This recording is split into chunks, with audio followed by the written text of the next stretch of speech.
Thank you very much, Mr. Vice President.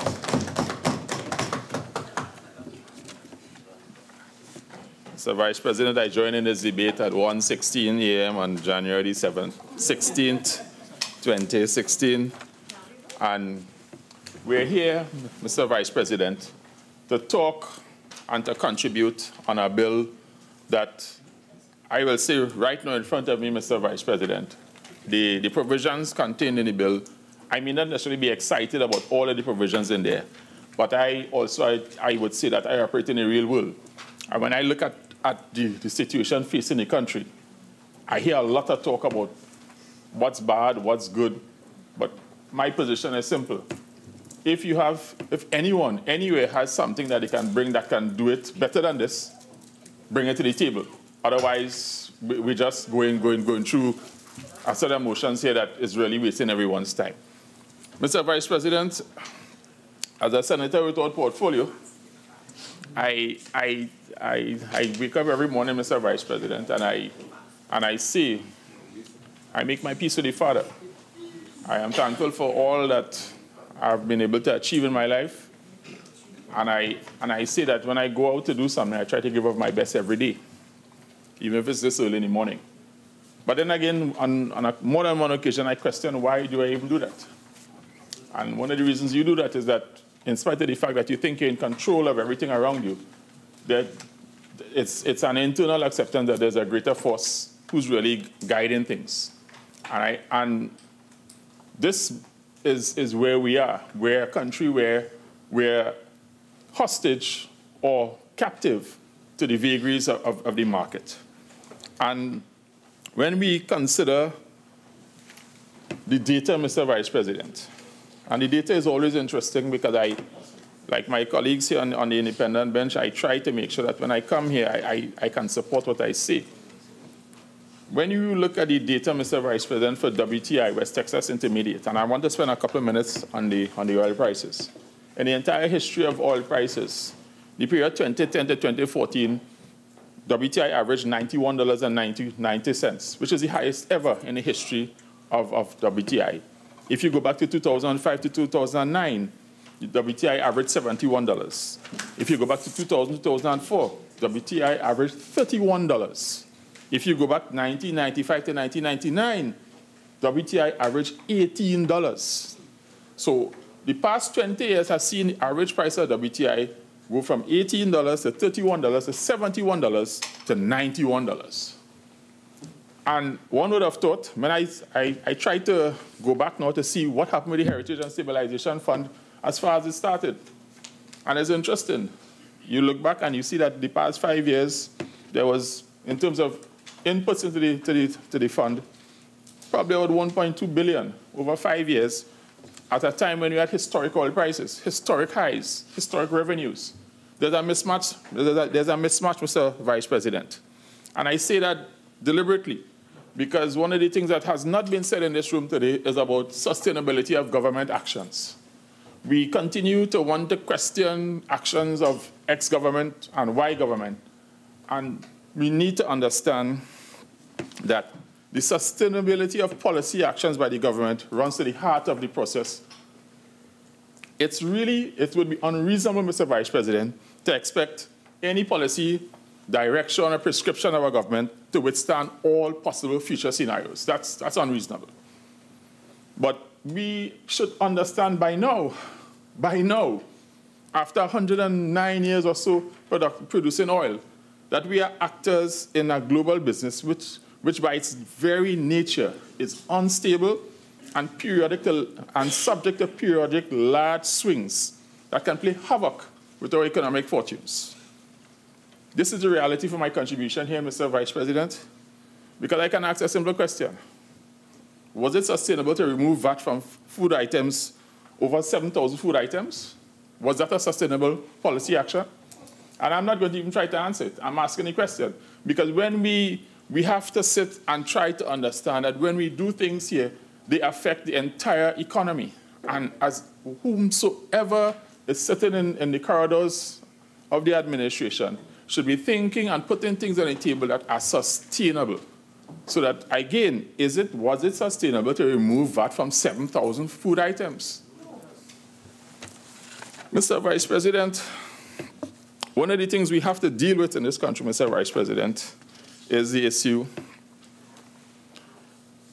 of trying to say that everyone talks diversification. And as I've shared on probably a few occasions in this August House, diversification is, as it is now, it's something out there that we're trying to reach, and it seems permanently out of reach. And here's why. We have a system of subsidies that supports a lot of what we do in this country. And there's a lot of people who don't understand how serious this is. Trinidad and Tobago, again, I would say it again, Trinidad and Tobago has the cheapest electricity in the Western Hemisphere, save and except for Venezuela. Every time I'm in Europe, and I tell my colleagues, and I say I'm not boasting, it's a statement of fact. The government of Trinidad and Tobago subsidizes electricity for every man, woman, child, business person in this country to a massive amount of money. It's a large amount. We have subsidized fuel. The water rates we pay are subsidized by the government. The government is carrying a huge load and taking everyone along. And that is only sustainable for so long.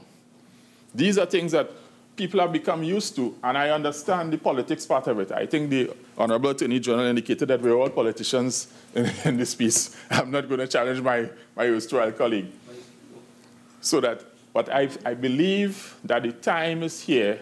We have an opportunity to address some of these issues. These are hard, tough issues because there's a political dynamic and element and consequence to some of these actions. I was sharing with my colleagues that this morning the state of Qatar, I saw in the Gulf Times, the national, well, yesterday morning, the state of Qatar sits on $975 billion in its sovereign wealth fund. This morning, they increased the price of premium and regular gasoline by 35%. And these are countries that can easily sit back and say, I have $975 billion, I can rally a little while. No, they're taking measures now because that fund is for other purposes. Norway, I was reading this morning again. Norway has over $800 billion in its sovereign wealth fund. And Statoil, the state company, has sent home several thousand workers and has offered VSEP to all of the other employees of the company. They don't expect everyone to go. But the position of Statoil is that they are seeing that they have to ride this out. And the only way to ride this out is to cut costs. And that I will deal with that later on in my contribution, because while we are trying to understand how we get more revenue, we have to find a way to really look hard at how we cut costs. Now, these countries are different than ours. We have a social dynamic here. I think the Honorable Attorney General in his contribution at the government's position is that they're trying to preserve jobs. Wonderful. My colleague here indicated that as a businessman, he is willing to do his part to support what the government is doing. But if the money is going into places that are not productive or not optimizing the use of that money, then it's a disincentive. And it's defeating the purpose of the sacrifice that perhaps the business sector is seeing that they're making. So there needs to be a happy medium. There are several state enterprises or state entities that could probably use a harder look, sharpen the pencil to see how we could make them. Even if we want to provide jobs, we need to improve productivity. At the very least, we need to tackle that. And I say that deliberately, Mr. Vice President. I want to quote a couple numbers here from the Global Competitiveness Report 2015-2016. And I like this report, Mr. Vice President. Forgive me, Madam President. Madam President, I like this report because often we quote from all sorts of international reports and we wonder, well, where did they get the data? When you look at the Global the data for Trinidad and Tobago, the contributing organizations are the Atalock Graduate School of Business and University of Western East St. Augustine. So this is not, so while it's a global report, the contributing organizations exist here and are real organizations. So there's some level of validity to the numbers. When they disaggregate all the competitiveness factors in the country, there's one called labor market efficiency. There's a factor called cooperation in labor and employer relations. Out of 144 countries, Trinidad and Tobago ranks 137 out of 144. Well, that's not a good ranking. Just for the it isn't a good ranking. 137 out of 144 in labor-employer relations. Okay? Capacity for innovation. Trinidad and Tobago ranks 106th out of 144. So I understand the drive, and I'm not saying we shouldn't be looking to try to diversify, but diversification continues to be out of reach because it's very comfortable doing business up to a point in Trinidad and Tobago because of the large subsidies, no capital gains tax, and you get all sorts of other things built into the system that for up to a point, it makes business, being in business, comfortable. You're not really challenged, and you're not facing the real cost for a lot of your inputs. And that's a reality. There's no easy fix to it because you're going to get complaints no matter what you do. Overall, Trinidad and Tobago ranks 89th in that report out of 144 countries. So when we are trying to fix competitiveness, and we want to understand what do we have to do to diversify the economy, we have to understand that there's going to be a short-term goal, a medium-term goal, and a long-term goal.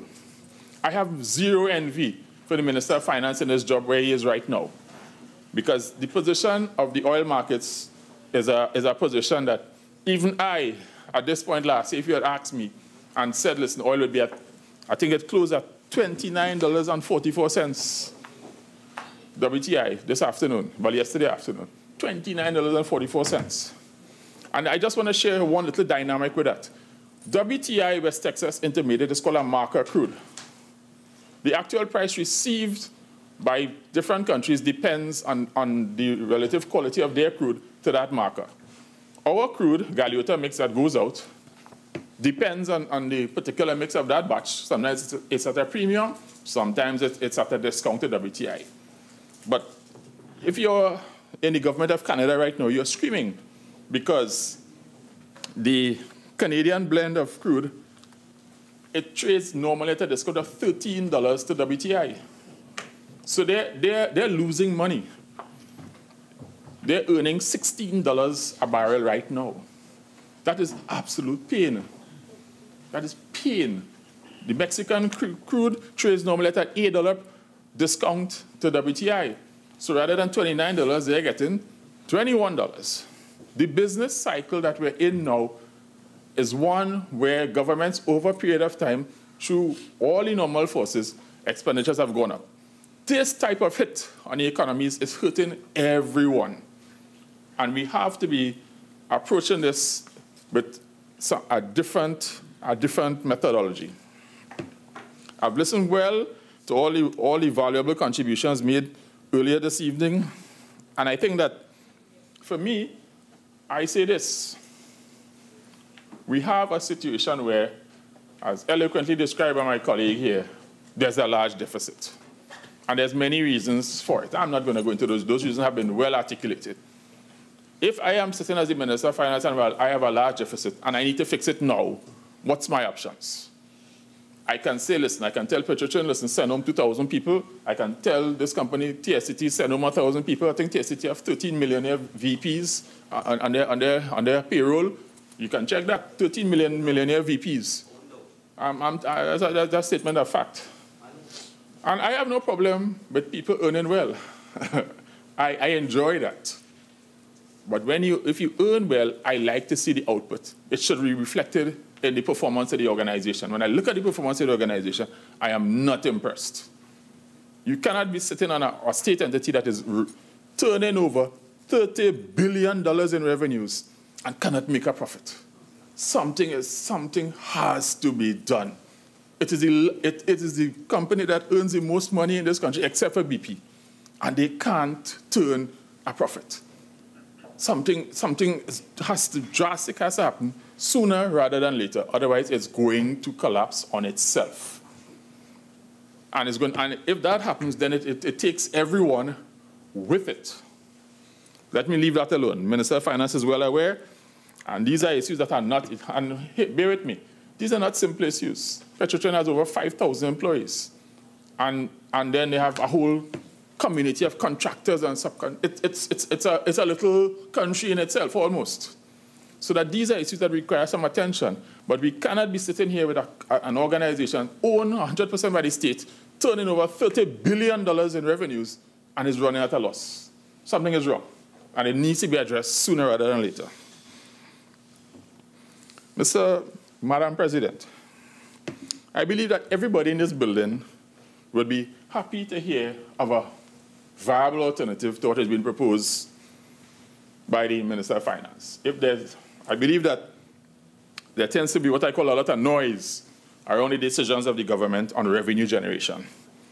And I say, for once, let's have a positive discussion. For once. Let's stop blindly criticizing and let's pull together and keep our precious country above water. And I mean that figuratively, but also literally, as I will develop a little later in my contribution. Madam President, we are very fortunate. As I remarked at a session that we had with Professor Stephenhus on understanding the whole issue of oversight. We have a real democracy in this country, and we should protect it and guard it jealously. The ability to come here and speak on an issue is precious. It's precious to me. I value it, which is why when I come here, I try to make sure I do the work to present something that I think is useful, or is going to, at the very least, engender discussion.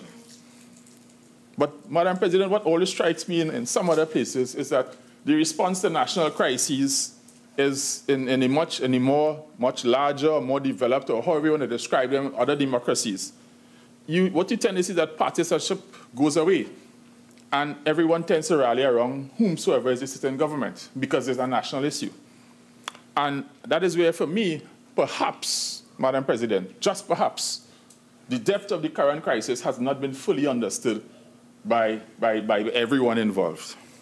And perhaps if people understand that better, then they would say, this is a real crisis. The government is facing an unprecedented situation, certainly in the past 15 or 20 years. Madam President, I will share. In my former life, I was a civil servant, and I recall 1988. I remember my salary well. It was $1,293 a month, $1,293 a month before tax. And I wanted to do my undergraduate studies. My parents were not able to facilitate same for me. I had to make it on my own. There was a branch of Royal Bank on Hart Street at that time. And I went and I borrowed $3,000, a princely sum of $3,000, to pay my annual school fees for the first year. And I went back for the second year, and I went back for the third year. I did it on my own. There was no gate. Gate was probably a dream down the road. And I'm saying that not that gate is a bad thing, but I'm not sure if that program is anywhere near efficient, and whether or not all of the people who are receiving gate really need gate. And these are some of the things that, while it might be, as I say, I don't come here necessarily to be, destructive or disruptive, but sometimes we have to look at these things with a more discerning eye, especially in the current situation where government revenues are constrained. And here's what: they are likely to be constrained for a little time going forward. So if we accept that, then we need to start looking harder at some of these things. The reality, Madam President, is that the current situation in the international energy market is one that my colleague, Senator Marbier, spoke to the shale revolution. And all that's happened is that all along the oil market worked like this. There was a market of 80 to 85 million barrels a day. OPEC producers had 28 to 30 million of that market. They exercised oligopoly power, and they would say, listen, we cut production, it helps prop up the price. Things are going a different way. We want the price to come back a little bit. We increase production. What has happened now is that the OPEC cartel has essentially abdicated their role in the market.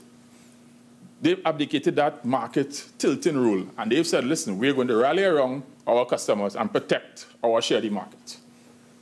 So that the previous party, who would normally be trying to assist the market, has decided, I hear you. Saudi Arabia, OPEC, everybody's been dragged along. I accept that. But the issue there is that the market has changed, and I suspect it's changed permanently. Why? because the ability of the shale producers to produce oil and get production out there in 3 to 4 months, in a matter of weeks in most cases, is unprecedented in the history of the international oil business. And the oil majors don't know how to deal with it. Why?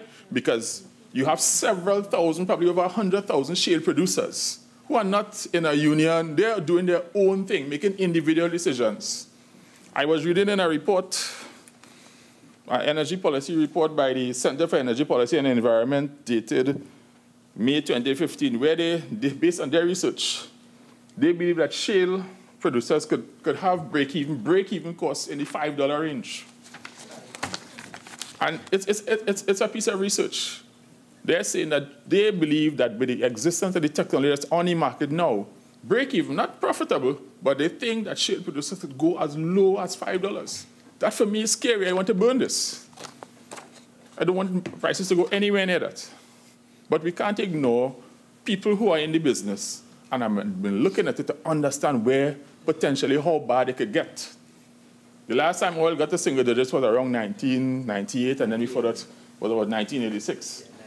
Where when you get to single digits, the market is, I mean, it's carnage. It's absolute carnage in the oil markets, carnage. And I'm sharing this to help us understand the depth of the issue. Madam President, I provided to this room the average WTI prices for the past 20 years. For 2015, WTI averaged $48.66. The average from October to December of last year, the first quarter of our fiscal year, was about $40. The average from January 1 to yesterday was $33. When you think that the Minister of Finance pegged his budget on a $45 price, $33 represents almost a 30% reduction. And as I expect will happen at the media review, the true effect of that will be reflected in the economic numbers that the Minister of Finance will bring to the table. And that is where the pain is likely to come. And I am far from someone who's I would consider myself to be a prognosticator, but these are numbers we can't ignore. So that when I roll up with those numbers, I'm saying, listen, some of the discussion we're having about, I'm not saying we should trivialize the fact that the government implementing VAT on these items will not have an effect. But I say it may be the lesser of the other evil, because the government has to take a position around what it's going to do to minimize the effect on the total population. So from where I sit, I look at the numbers, I look at the budget. Where's the big numbers? Public sector wage bill, $10 billion. That looks like a nice, big, fat number that we could target. Minister of National Security, $10 billion in the budget, another big, fat number. Perhaps the government can say, listen, we could probably shave $3 or $4 billion from those. But those are things that are likely to have much larger effects than applying VAT to 99 items. That is my humble and respectful proposition. So that I am not in the mind of the Minister of Finance or the Cabinet when they took this decision, but when I roll up, as I have a colleague who says, you start to take a helicopter view. You start to say, out of the things that are available for the government to do, let's stop the hysterics. Let's stop the hysterics and understand that the policy options, policy prescriptions are limited. The government has to find a way to plug the gap. There's going to be a combination of cutting expenditure and trying to find ways to new revenue. My good colleague, Senator Sri Kisuni, indicated that the deficit that we started with may end up being bigger. That's even more scary. It's even more scary. And that the fact to be increase the borrowing limits, the government may have to go into that limit very soon. If not, they've already started to do that. And the problem here is that the forecast for this price cycle is that it's going to take probably another 18 to 24 months. Because right now in the international oil market, there's about 1.5 million barrels per day excess of production. Good. Small, please. Thank you, Madam President. And I had quoted in my last contribution that Daniel Eugene, one of the foremost international prognosticators, had said, listen, given where the market is with about a 1.5 cushion of production above consumption, it's going to take 18 to 24 months, because the important thing here, and this is the only ray of light in the business, the demand for oil and oil products continues to grow. It is still growing. And it is forecast to continue growing. So that what the prognosticators are saying, the gap is going to close, but we need 18 to 24 months for that gap to close. And then hopefully prices would get back to around $45, $50. 60. Well, I heard 60. 60. The problem for 60, Madam President, is that, as my colleague Senator Mahabir spoke, shale is a real terror. Shale has the largest internal rate of return among common global oil production schemes. And critically, it has the shortest payback. And because it has the shortest payback, that is the reason why so many people have gone into shale. Because a shale oil production goes like this, and then it drives back down. So you put in your money, but you get it back quickly. But the guys who are doing it now are operating on a cost of operations basis. And they're saying that we're going to withstand where the market is going. And the people who are financing them, they're telling them that this is the only way for you to guarantee any kind of decent return on your money. So rather than cash out and shut down the operation, this is the one way to stay in it. So they're still in the business, in addition to the factors we talked about the improvements in the technology.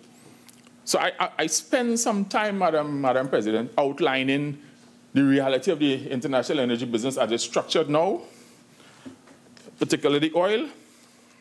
The situation in gas, Minister of Finance in his budget predicated his numbers on a 2.75, I think, return on net back on natural gas. That is much less of a challenge than the oil. It's much less of a challenge. I think we're going to hit that mark or probably do a little better than that mark. I'm not so worried about the gas portion of it. The LNG markets right now, $7 into Japan is not exciting. $8 into Bahia Blanca in Argentina is great, because you get almost the same price, but the shipping time is much shorter. All right?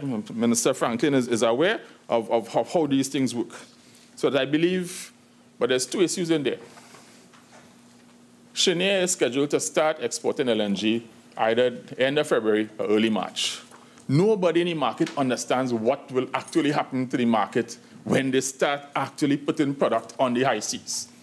So that is a huge, big gorilla in the room that nobody has really figured out if that is going to, the market will just ignore that as just a blip, or the market could take it as a potential trend that's going to get big and further collapse gas prices. Nobody really knows. And all of the reading I've done suggests that the opinion is split.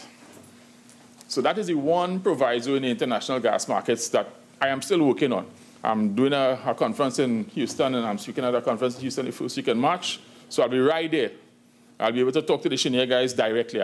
It's because I like to be able to talk to people to understand what they're doing, what their thinking is, and understand where the market is going. So, Madam President, what does that mean for Trinidad and Tobago? The largest contributor to our national foreign exchange pool is under threat. It's under a major threat. It's under a threat that is likely to hang around for probably the next year under the most rosy circumstances. For the next 12 months, it's going to be under major threat. The government is trying, according to the position outlined by the Honorable Attorney General, we're trying to protect jobs and stabilize the economy. The government has a huge deficit to fund. The Minister of Labor is here, and the Minister of Labor is well aware there's commitments that the government has made to pay public sector workers a huge amount of money. The government has indicated it will not renege. So that these are commitments that are hard. The government has acknowledged and indicated they will do it. Where are they going to get the money from? Where are they going to get it? I propose to the Minister of Finance, you can decide to cut the national security budget by $3 or $4 billion. You can cut the public service by I mean, this is where, if we understand that those are the other real options, then those are not really options. Applying VAT to the items on the list, while it may not, and I am still not convinced that it will deliver all that the Minister of Finance is hoping. From a Trinidad and Tobago perspective, I am hopeful. I am in the minister's camp. I'm his #1 supporter. I am hopeful that it delivers, it brings us closer. But for me, from where I sit, that is much more palatable, easier to administer and easier to get through a system than looking at trying to say, listen, let's make major cuts that will have socioeconomic, massive socioeconomic challenges in this country. Massive changes. The City of London, in the past few weeks, the government is proposing to cut the budget of the Metropolitan Police Force by about 15%. And then the public outcry about crime and safety, the government had to rethink that position and say, okay, we're going to leave the Met budget as is. So touching national security is not, it may be an option. It's a big, fat number in the budget, but it's really a difficult number to touch. I mean, if you try to reduce the amount of policemen or police vehicles or whatever on the roads, you send a signal to those who are bent on performing acts of daylight robbery, nighttime robbery, afternoon robbery. It's just robbery. And I'm not talking about the banks. Sorry, they're a special case. They do robbery in a special way. I hear one opening Saturday now, so it's robbery on Saturday too. So, and Madam President, I say that, I say, listen, we have, perhaps I live in what I call a normal people area. There are people, Madam President, who get up every morning. I suppose some may be saying their prayers, and their job is to figure out who to rob today. That's what they do. You know, it's something, the same way everyone here would put on their shirt and tie and whatever and go to your place of employ. There are people who wake up every morning and their job is, okay, Dan looking like he have a few dollars, or Granny looking like she purse heavy. Their job, what they do on a daily basis, the only thing they do is to figure out how to deprive people of their resources. That's what they do. And it's, unless you run into somebody and they tell you that, you wouldn't believe it. And that is a fact. That's a fact.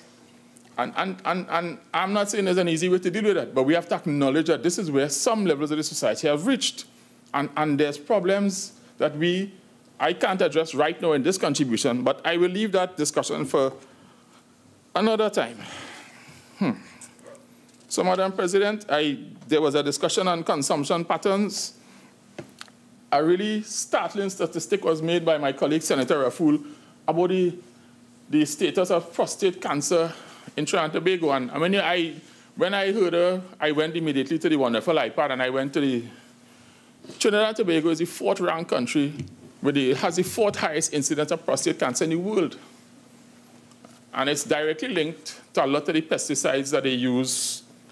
And I want to be using the correct information. It's on the World Cancer Research Fund International. And the prostate cancer statistics, Trinidad and Tobago is 4th. Interestingly, Barbados is 5th. #1 is Martinique. It's a Caribbean thing. It's an interesting, and when you check all the other, they have all the various types of cancers. Trinidad is nowhere on the other list. But prostate cancer, Trinidad is #4 in the world. And like I say, every day I learn. My good colleague raised that as a statistics. And when you go back into here and you read, it's one of the major causes for that is the pesticides that are used in the food production. People, they're not being managed well. And if you eat a lot of those things, they manifest themselves in prostate cancer. It's just, so I've learned, and I'm thankful for learning, because I like the Honorable Minister, I like my kale, I like my bhaji, I like my pak choy. I am having, if it's not green on my plate, it's not food. But it starts to now permeate here. So, but let me leave that alone. Forgive me, Madam President, for digressing. I didn't mean to digress, Madam President. Let me try to stay on point.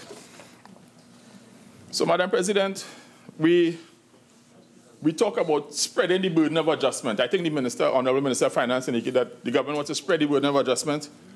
My position is, let's unspread it. Let's try to concentrate it in some other areas. We have an increase in the threshold for people to pay tax from 60 to 72,000. Wonderful. Why can't we say for people earning over 250,000 a year, you don't get that, you don't get that personal allowance. Why should we, if someone is earning $500,000 a year, why should they get tax-free allowance on $72,000? Senator Small, you have 5 more minutes. Oh, Madam President, I've run out of time. Thank you very much. Because we have to look at some of these things, because the burden of adjustment should not necessarily always be shared equally. When you share it equally like this, as pointed out by my colleague Senator Mabia, you actually, it's disproportionately in favor of those who could afford it most. So it really needs a harder look. We've beaten the subject of businesses that chronically make no profits. I would just ask how many of them have been audited. What is the process of auditing if a business is running for 25 years and hasn't made a profit in any year? That needs to be audited. That begs to bring all your books, all your records, and let's sit down with you for a few weeks and audit your books. Something is wrong. Yeah. I believe that, Madam President, there's an argument in the domain about the fact that these changes, especially those related to VAT, will cause undue harm and bring discomfort to people in the economy. I don't necessarily agree, because there's a huge assumption in there that no one has said. It assumes that people's buying habits and spending habits won't change. It assumes that if you're buying this, you will just continue buying it. And perhaps we should grant our citizens some additional intelligence to make other decisions about what their spending habits are. So that to be clear, these VAT changes will affect people most likely negatively in some way. It's the extent. And I've heard different views as to the extent. I tend to support the lower view. That's my experience. And I say that because perhaps I'm more discerning than others. I had the distinct pleasure, Madam President, of running into one of my senatorial colleagues at my local supermarket. We shop in the same place. And it's not what I would call probably one of your huge brand name supermarkets. But here's what, my wallet likes the place. It's very friendly on my wallet. Yeah, so some people would tell me, I heard someone say, well, perhaps the aesthetics may not be, I'm like, the aesthetics to my wallet work. I don't want to give the supermarket free advertising. But it's 1:53 in the morning. It's food basket in Arima. Yeah. So and one of my senatorial colleagues, she's like, this is senator's line. I said, well, okay.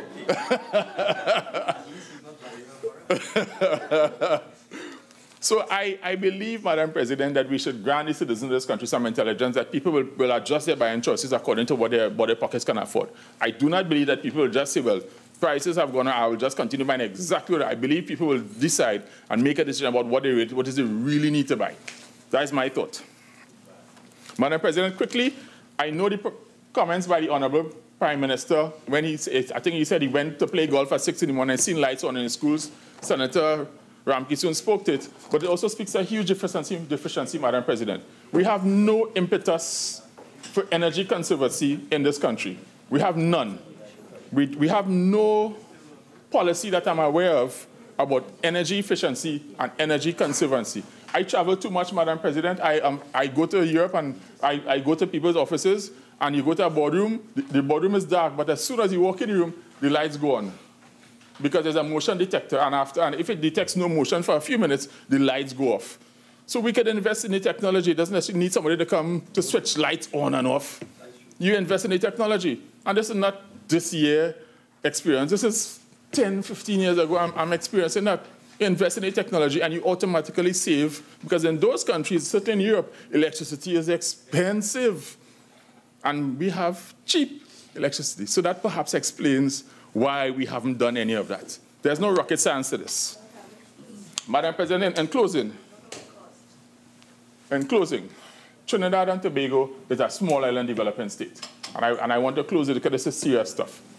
2 days ago, for the first time since 1938, there was a hurricane formed in the Atlantic.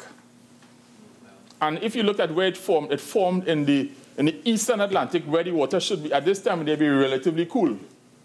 It speaks to the changes in the climate. I learned at the seminar by Dr. about there's something called the climate departure date. And the climate departure date says that based on a study performed by the University of Hawaii by 14 scientists, that when your country reaches the climate departure date, after that date, your country is permanently warmed. And from that date, whatever was the hottest year ever in history will be a coolest day going forward. Whatever is the hottest day ever is going to be, the date for Trinidad and Tobago is 2032. Yeah? For Jamaica, Jamaica is one of the first countries, 2023. There's lots of people argue the science. But here's what, I'm a believer. And while it may not happen in 2032, it might happen in 34, 35, the effects of climate change are here. And these are things that I'm not sure where in the governments, I know we're locked in a 5-year cycle, but these things have implications for us in our lifetimes. Madam President, I appreciate the time to contribute on this debate, and I thank you for speaking, able to speak. Thank you. Honorable Minister of Finance.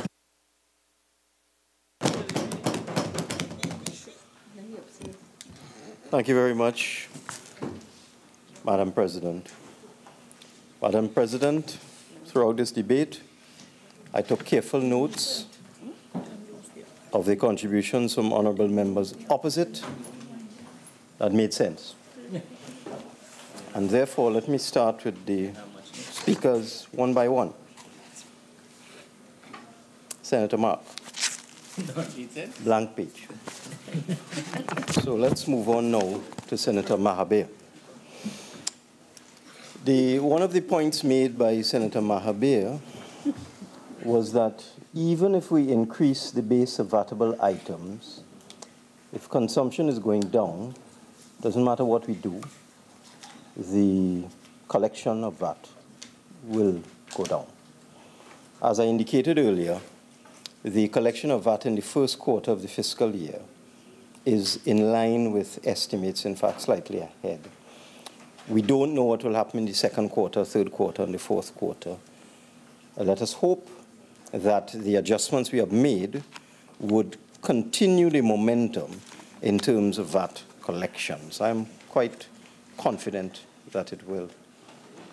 And it's interesting, we are allegedly in a recession, and yet VAT collections are holding steady. VAT is a measure of consumption, and consumption is a measure of economic activity. So it's kind of contradictory, that we are allegedly in a recession, and yet VAT collections are holding steady. So we'll see. We'll see what happens. Senator Mahabir also indicated that we have to look at consumption patterns of the poor and exempt certain items from VAT that are most used. Now, I beg to differ. One of the points that we made was that as you lower income tax, and you lower income tax because it's a disincentive to labor and productivity, you have to look at other avenues for generating revenue.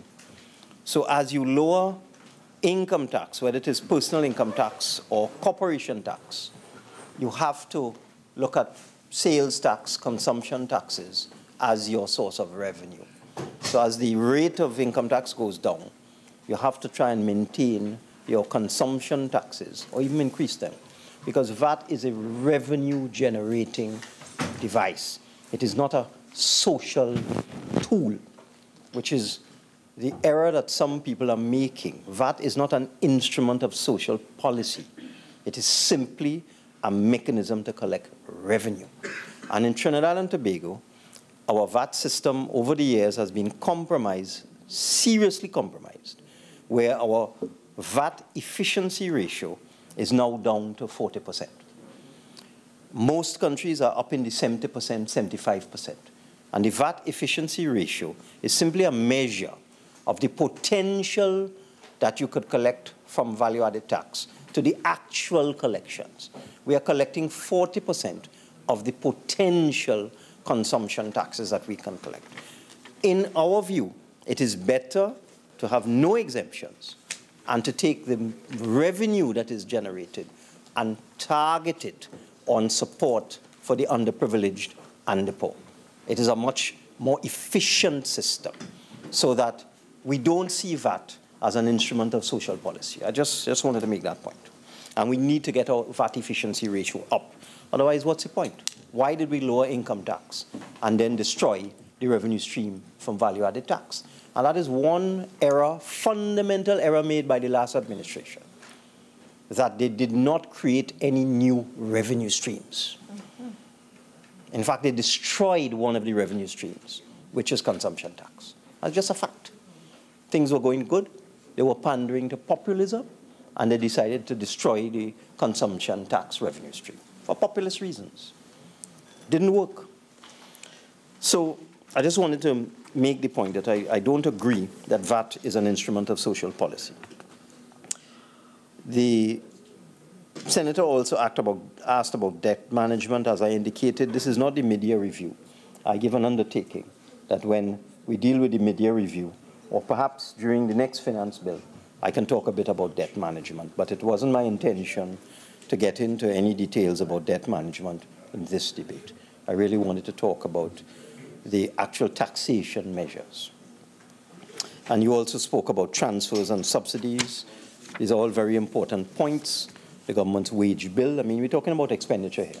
So you're talking about transfers, subsidies, wages, and the development program, and so on. With respect to the Heritage Fund, the Senator has indicated that it is best practice to simply take out the returns from the Heritage Fund rather than the deposits, the capital. Well, we'll deal with that when we debate the separation of the Heritage Fund and the Stabilization Fund. I also spoke about capital flight, and you asked a question about the level of reserves at this time.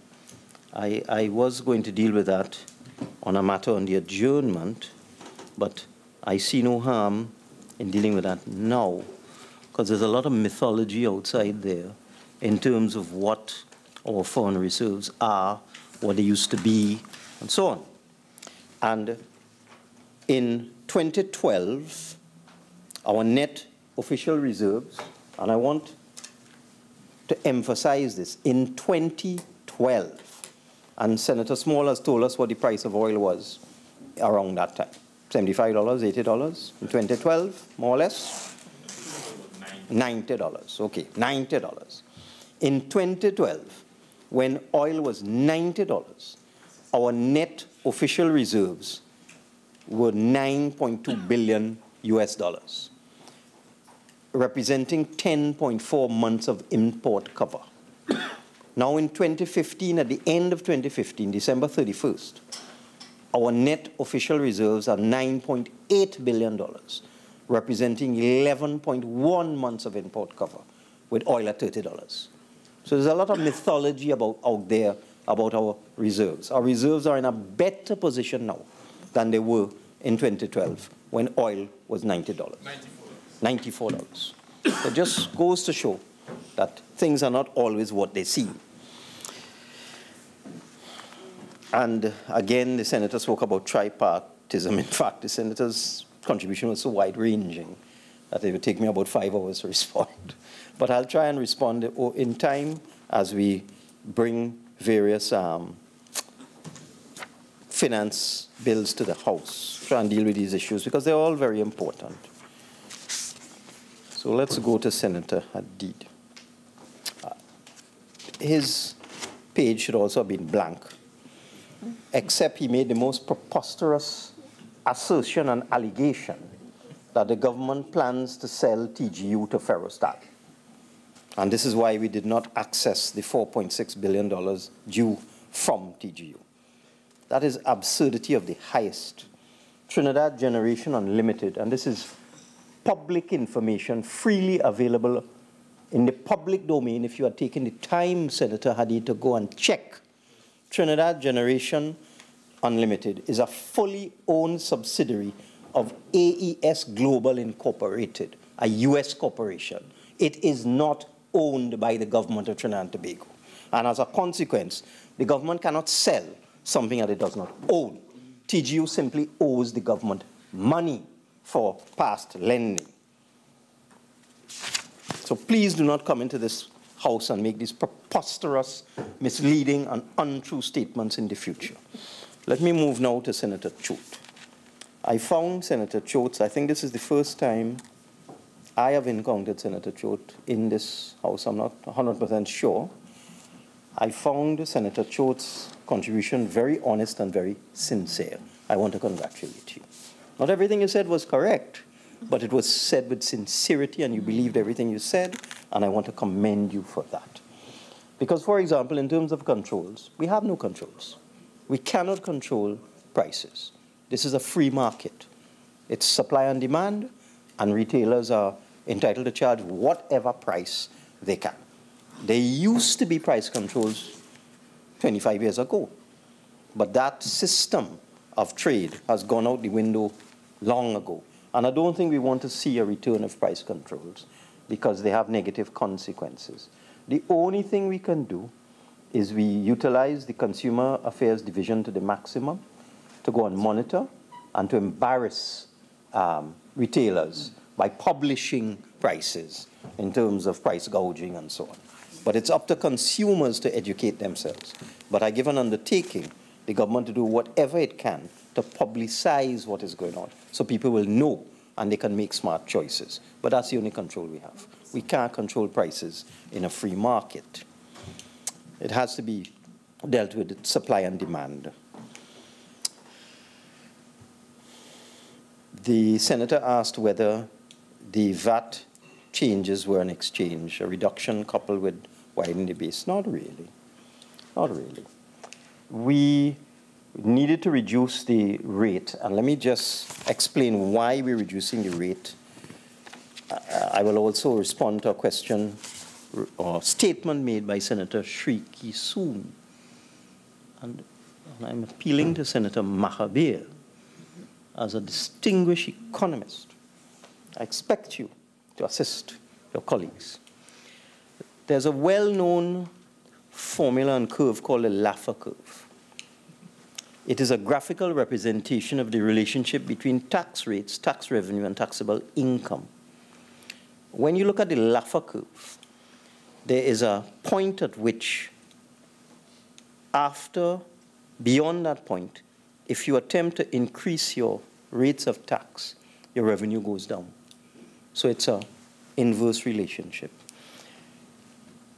On that curve, there's a growth maximizing point, and there's a revenue maximizing point. And you try to get your tax rate somewhere between the growth maximizing point and the revenue maximizing point. If you take it beyond the top of the curve, as it starts to go down, as you increase your tax rate, it becomes counterproductive, and your revenue actually goes down.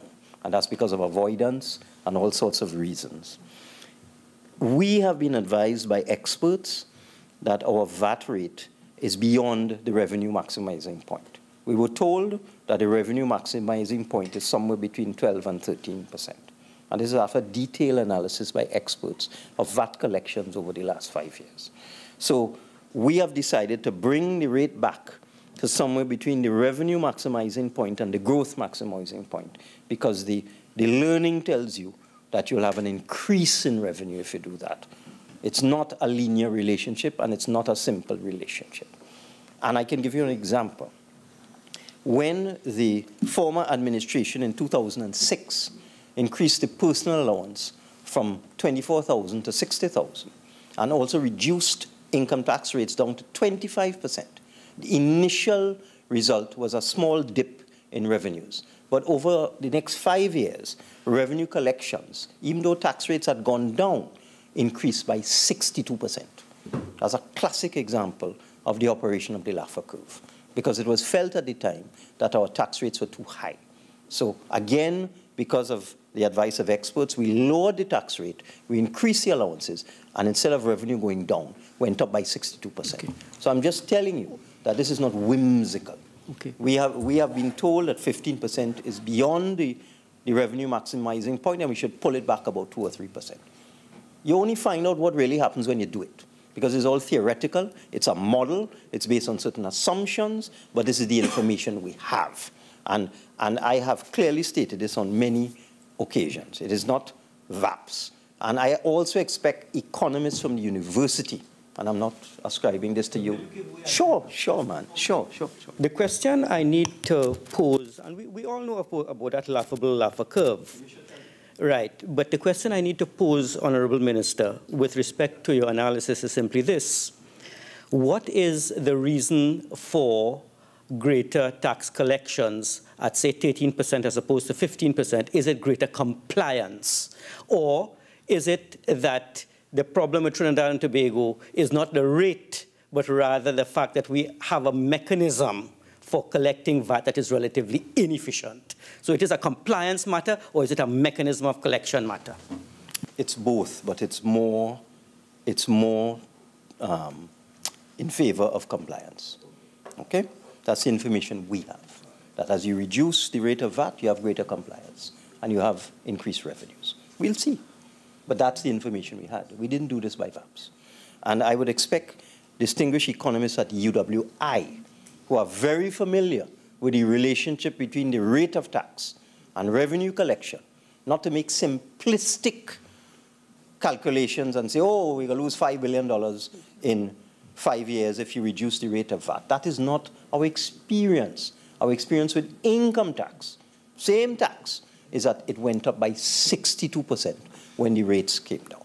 So we'll see what happens. There are many countries all over the world have dropped their rates from 70%, 50%, 40%, 20%, and tax collections went up because there's greater compliance. We'll see. So it's not an arbitrary thing, and it is not a balancing between a reduction and a widening of the base. It's scientific. The Senator Chode also said that vet services are crucial to agriculture. Absolutely correct. But we've had all sorts of lobbies to remove the VAT from Morbi, because they're staple. Remove the VAT from sugar, because they're input to manufacturing. I even got a request to remove the VAT from cricks, because it's a cultural thing. Yeah. Once you start that, you destroy the function, you defeat the entire purpose of a consumption tax. You could come up with a reason for anything. There are all sorts of things. Why do you have VAT on books? Because you want to encourage learning, so why are you taxing books? Why are you taxing computers? Why are you taxing pharmaceuticals? You can rationalize anything. But from the time you start this exemption, you destroy the revenue generation capacity of value-added tax. And as we said, we prefer to target. So what we could perhaps do is subsidize the veterinary services or give grants to farmers to allow them to access veterinary services. In other words, we believe it's better to target a specific area rather than interfere and tamper with the revenue collection mechanism that is VAT. Because if it was, then there will be exempt. And the Senator also spoke about spectacles and school children. It's the same argument. You could come up with an argument for anything. You look at anything on the VAT list, and it will affect someone, and quite often will affect somebody at the lower level of the income scale. It's a fact. And if you go through like that, you could exempt everything, because you'll always have a social argument, but VAT is not an instrument of social policy. It's just a tax. So we believe it's better to collect it and then use the money to target the particular sectors. That's how we could help school children and help senior citizens. The same would apply to the maritime sector. You're absolutely right. It's an industry. Because of our geographic location, it's very important. But again, you can make an argument for anything. With respect to CNG, I have extended the benefits with respect to CNG vehicles to 2018. And I will sign the order within the next couple of days. It will be retroactive to the 1st of January. Now, the reason why we do that, you ask, how did it work? Does it contribute? The fact of the matter is, the reason why we would want to encourage the use of vehicles using compressed natural gas is that it's a clean fuel, it reduces our carbon footprint, and it's a much more economical fuel than petroleum, far more. So that you want to encourage the use of hybrid vehicles, you want to encourage the use of CNG-powered vehicles, you want to encourage use of electric vehicles, you want to reduce your carbon footprint in some way and reduce the dependence on petroleum. So we do intend to continue encouraging the use of CNG vehicles and also hybrid vehicles. And I might say right now that I've looked at the incentives for hybrid vehicles and they don't work. The majority of hybrid vehicles available on the market, unless you buy a small car like a Toyota Prius or something, have a cubic capacity of 2.4, 2.5 liters. But the current exemptions only apply to 1.8 liters. And that's why there hasn't been much interest in acquiring hybrid vehicles. Because when you go to get one, you find that it's just not available. That the standard hybrid vehicle is a 2.5 liter. So I intend to deal with that in the Finance Bill number 2 so that we can truly encourage the use and importation of hybrid vehicles, and again, seek to reduce our carbon footprint. Senator Choate also spoke about the introduction of the legislation being a bit tight. I don't know. I spoke to the various chambers, the manufacturers and retailers and so on, and everyone told me that a 3-week period was sufficient. There may be some businesses who may find that a bit difficult, but the consensus was that 3 weeks was adequate. Do businesses have to deregister? Great question. I'll have to look at that. Honestly, I must say, I have not given that sufficient attention. And, you know, if we're raising the threshold, do we now call upon businesses who are below the threshold but had previously registered for VAT to deregister? I don't think so. My understanding is as the threshold has been increased over the years, all those who are registered have the option to continue being registered. But I will most certainly look into that. Great question. And with respect to the Green Fund, Senator Choate was not the only person who spoke about this. And certainly, I think Senator Shriki Soon also made the point that the Green Fund is not being used for the purpose intended. It's being used as collateral for overdraft for recurrent expenditure. We certainly have to fix that. Certainly have to fix that so that we can access the Green Fund. So that was Senator Choate, and I want to congratulate you again. I found your questions extremely sincere, honest, and genuine. Senator Amin? Blank. Senator Ramki Soon, I must say I was inspired by your final words. We need to work together. That is not to say I agreed with everything you said before that, but I was really inspired by your final plea that we all work together. You're so right. Now let's look at these things that you said.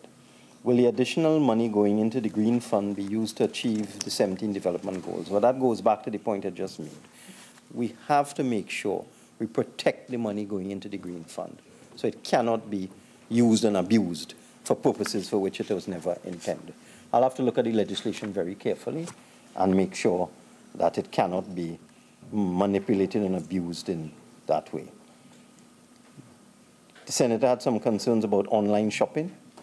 I do online shopping too, through you, Madam President. I could buy a car part for 25% of the cost online and bring it in, and after I pay VAT and shipping and so on, it's still 50% of what you buy it here. I could do that.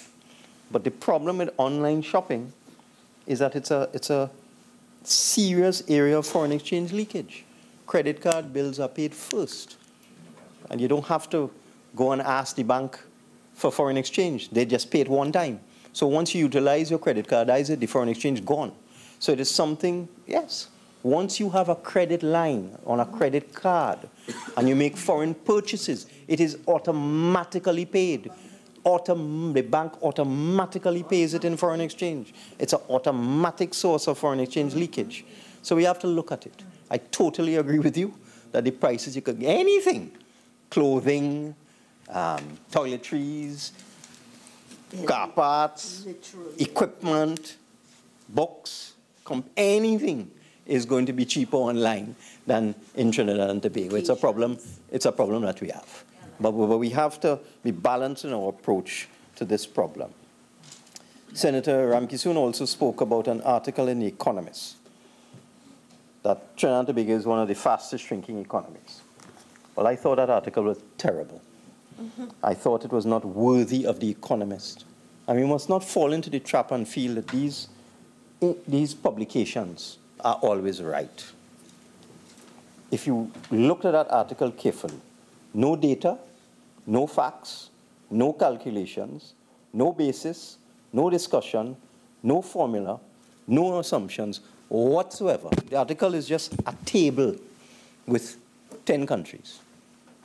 No introduction, nothing to explain how they arrive at this.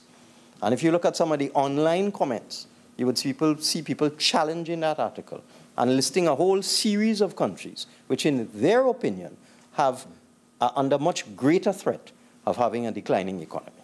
I reject that article totally. I thought it was a disgrace. And I'm ashamed that The Economist would publish an article like that. I look for the thing and I look for discussion. I'm a scientist. I want to see what are the assumptions. What's the basis? Where's the source data? Did they use the central bank statistics? There's nothing in the article to tell you how they arrive at this list of the world's fastest shrinking economies. With respect to the Revenue Authority, whether it's a watchdog, no, it's a collection agency. It's simply to try and maximize the collection of revenue. It's not a watchdog per se. It's just a collection agency. How can we use our waste materials? Well, again, I'd need about 5 hours to answer that. But thanks for asking the question. And I'm sure we can address that in due course. Senator Ramkissoon also asked about the oversight committees. Asked me. I just want to let the senator know. I know she's new. But the Public Accounts Committee is chaired by a member of the opposition.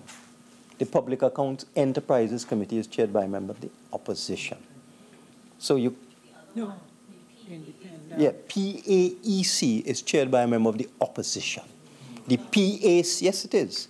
It's by an opposition senator. The PAC is chaired by an opposition member of the House of Representatives.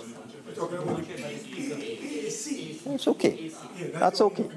And, yeah, that's okay. And the accounts are ex post facto. They're not contemporaneous. So that you asked a question whether we're spending any money and why you haven't had the ability to get into oversight. These committees are not real time. They look at past accounts. Okay? Yeah, because you have to have the information presented to you. It's ex post facto. You have to see, it has to be a past account. You can't get a present account. It doesn't exist. You have to get a past account. So if you want to know how much money we're spending today, you're not going to get that in one of those committees. You might get it, what happened in the last 3 months, but not what happened today. Now, you spoke about what timeline do we have to repay our debt. The problem with answering that question is each loan has a different tenor, a different period. Some 1 year, some 5 years, some 10 years, some 20 years, some 25 years. So I can't answer the question. When you go through the estimates of expenditure, you'll see all the loans listed. There are hundreds of them, and they all have different timelines. So it's on the Ministry of Finance website. When look in the Ministry of Finance's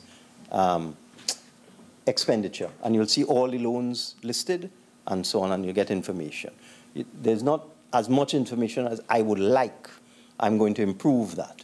But each loan has a different tenor, a different time period. So I can't answer, I'm sorry, I can't answer the question, the timeline for repaying our debt. Okay, so those were the comments of Senator Ramkissoon. And as I said, the problem with the oversight committees, please refer that to the President of the Senate. And I'm not being disrespectful, Madam President. Ask the President, don't ask me. I don't run those committees. With respect to Senator Monroe, it was going to be a blank page. But I decided to write the following information in the page devoted to Senator Monroe. On December 7th, 2015, in the by-election for Ozenville Puna. The PNM got 2,400 votes, and the UNC got 300. The PNM beat the UNC 8-1, and the UNC lost its deposit. On December 7, 2015, by-election in Malabar South, the PNM got 1,263 votes. The UNC got 29. The PNM beat the UNC 43-1, and the UNC lost its deposit. So that is the state of the nation. I do believe we are a little more popular than the UNC at this point in time. Let's go to Senator Richards now. Are we spending money to keep our heads above water? What I would tell you is that a funny thing happened between 2010 and 2015. The expenditure in 2010 was about $46 billion.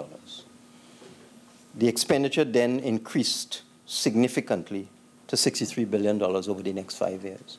So you had a continuous increase. Honourable Minister, you have 10 more minutes. Thank you very much. So you had a continuous increase from 46 to 63. So what we face with now is a $63 billion expenditure. If the former administration had restrained expenditure and kept it in the $45 to $50 billion range, we would not be in the problem we are today. But they increased expenditure, they increased wages, they increased goods and services. So we're now dealing with a $63 billion public expenditure. And what has made it worse for us is within that 63, we have $5 billion in back pay that we have to pay. We carry neg. So one of the challenges the government faces, what do?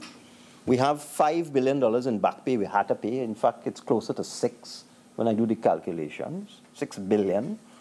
So that takes the actual expenditure down to $56 billion, or $57 billion, which is already a significant reduction. You don't want to crash the economy. We have to do things with a little bit of caution. You can't just cut expenditure down to $46 billion. You'll destroy the economy. So we have just found ourselves between a rock and a hard place. We're going to try now, over time, to cut out waste, mismanagement and corruption, and try our best to contain expenditure. But you know the funny thing? While the UNC increased expenditure, national expenditure, from 46 billion to 63 billion, the GDP was flat. The GDP in 2010 was 163 billion, and the GDP in 2015, 165 billion. It's incredible. So government expenditure went up by $18 billion, but the GDP didn't move. Where did this money go? And that is one of the phenomena that we need to find out what on earth happened in that 2010 to 2015 period, where public expenditure went up by almost 20 billion, but the GDP didn't go up. What caused that? Something went wrong. We need an analysis of this to understand what went on. Senator Richards also asked about diversification. What does it mean? It simply means that the manufacturing and services sector must play a much greater role in the economy. It's as simple as that. That's what diversification is. You have oil, you have non-oil. And the non-oil is made of manufacturing and services. So we have to emphasize, focus, encourage, and stimulate growth in the services sector and the manufacturing sector. That's what diversification means. Spoke about anti-dumping. I asked the Minister of Agriculture whether a food company or a farmer has ever made an anti-dumping complaint against an importer. I think the answer is no. And I wonder why. Why don't our farmers and our food processors and so on make an anti-dumping? Why don't they? Clearly. Why don't they? I think it's about time. And certainly, we need to have better systems in place to help small and medium-sized businesses. In fact, in Europe, 90% of businesses are small businesses, employing 10 people or less. Europe is built on small businesses. I wasn't here for Senator Creese, but I asked Senator Can to take notes. He very kindly did. I see Senator Creese has complained about the Planning Act, partially proclaimed, that there was a contradiction. Well, it's not we do that. It's not we partially proclaim the Planning Act. Somebody else is the previous administration. So we'll have to look at that. Senator Crease also asked about the national insurance system, what happens to all the money that goes into that system. It's all there in the 8th actuarial report, which has been laid in this Parliament and should be available online as well. The 8th actuarial report of the national insurance system will give you an indication of the state of the fund and what they're doing with their assets and what they're doing in terms of paying beneficiaries and so on. And I thank Senator Crease for congratulating us on our move against processed food.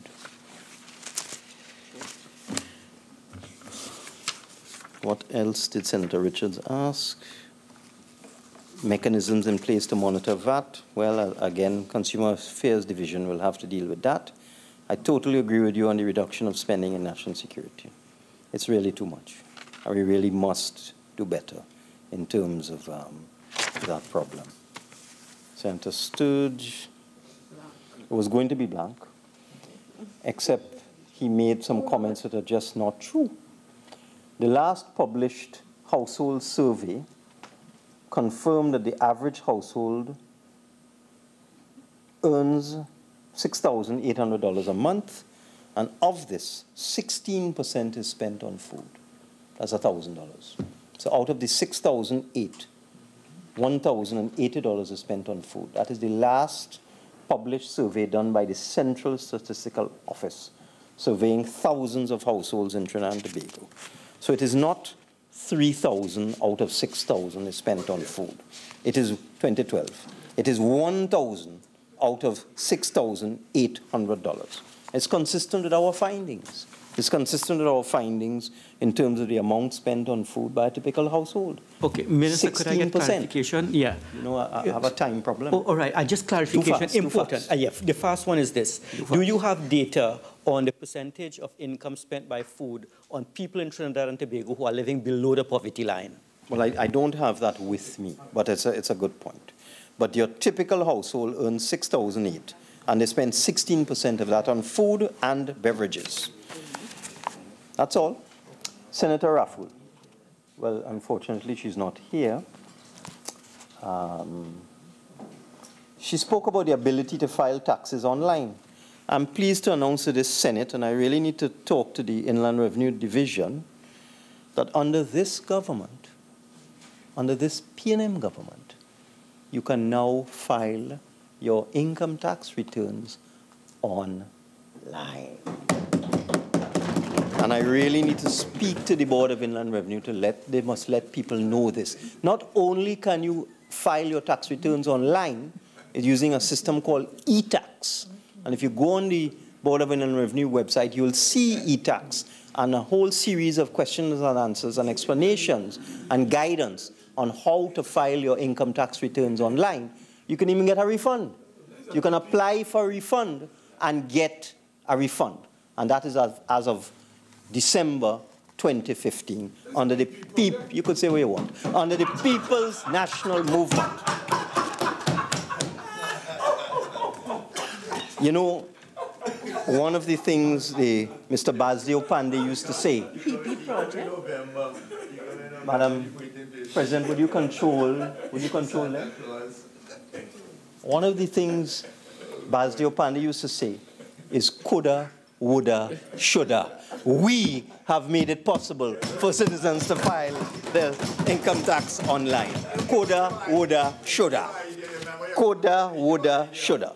Let's go to Senator Shriki soon in the few minutes I have remaining. Yeah, the few minutes I have remaining. 2 minutes. I just wanted to say that when you're calculating the deficit, there's the concept of below the line and above the line.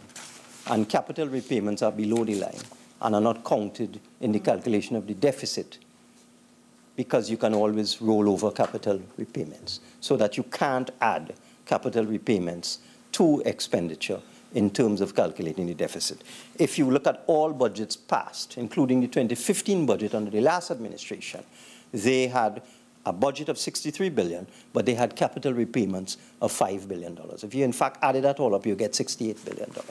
If you actually paid those capital repayments, then you'll be reducing your debt. Your debt wouldn't be going up. And when you're in a deficit situation, you roll over and you refinance your capital payments, okay?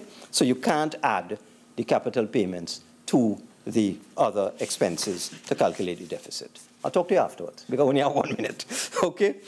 With respect to the other points that Senator Shrikusun made, well, I think I've dealt with the main one.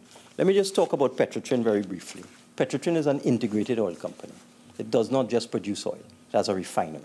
So even though you work out the production by the number of employees and you get 300 barrels per employee, you have to take into account the refining operations, which ironically are profitable when oil prices are low. In fact, Petrotrin refinery operations are profitable as I speak today because oil prices are so low, because petroleum products have not kept pace with the reduction in the price of crude. And let me see, Senator Small, all I would say, excellent and informative. That's all I would say for your contribution. It was not sustainable to remove that from 7,000 items. It was absurd. But other than that, I would say you made an excellent presentation. And finally, Senator Samuel, the only manifest zero that I am aware of with respect to you is the zero attendance at your public meetings in the last general election, captured on YouTube and Facebook. Your presentation was truly a zero-rated presentation. I beg to move, Madam President.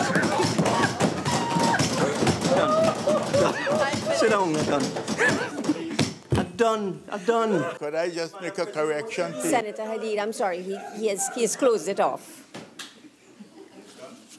Honourable Senators, the question is that a bill entitled An Act to Provide for the Variation of Certain Duties and Taxes and to Introduce Provisions of a Fiscal Nature and for Related Matters be now read a second time. Those in favour say aye. Aye. Those against say no. The ayes have it. A bill entitled An Act to Provide for the Variation of Certain Duties and Taxes and to Introduce Provisions of a Fiscal Nature and for Related Matters. Madam President, in accordance with Standing Order 57, I beg to move that the bill not be committed to a committee of the whole Senate. Honourable Senators, the question is that the bill entitled An Act to Provide for the Variation of Certain Duties and Taxes and to Introduce Provisions of a Fiscal Nature and for Related Matters not be committed to a Senate of the whole, not be committed to a committee of the whole Senate. Those in favour say aye. Aye. Those against say no. I think the ayes have it. Honourable Senators, the question, therefore, is that a bill entitled An Act to Provide for the Variation of Certain Duties and Taxes and to Introduce Provisions of a Fiscal Nature and for Related Matters be now read a third time and passed. Those in favour say aye. Aye. Those against say no. I think the ayes have it. Titled An Act to Provide for the Variation of Certain Duties and Taxes and to introduce Provisions of a Fiscal Nature and for Related Matters. Madam President, I beg to move that this Senate do now adjourn to... I beg to move that this Senate do now adjourn to Thursday, the 21st January at 1:30 p.m. During that sitting, we will debate the two annulment motion that was moved by the Leader of Opposition Business, Senator Wade Mark, which deals with the Commissioner of Police and Deputy Commissioner of Police selection process order and the Commissioner of Police and Deputy Commissioner of Police qualification and selection criteria order 2015. Honourable Senators, before I put the question on the adjournment, leave has been granted for two matters to be raised on the motion for the adjournment of the Senate. Senator Mark. Thank you very much. Madam President, Since exposing the key sectors involved in the consumption of our nation's scarce resources, that is foreign exchange resources, namely the retail and distribution sector, the manufacturing sector, the credit cards payments, the car dealership, as well as the telecommunications sector, which combined utilize some 10.5 billion US dollars, or more than 70% of all foreign exchange sold in the 3-year period, or during a 3-year period. The government mobilized their business allies to launch one of the most vicious assaults on the country's independent institution and its governor, eventually being politically removed by this administration. Madam President, having exposed the country's 18 biggest foreign exchange buyers, the government proceeded to hang them out of office.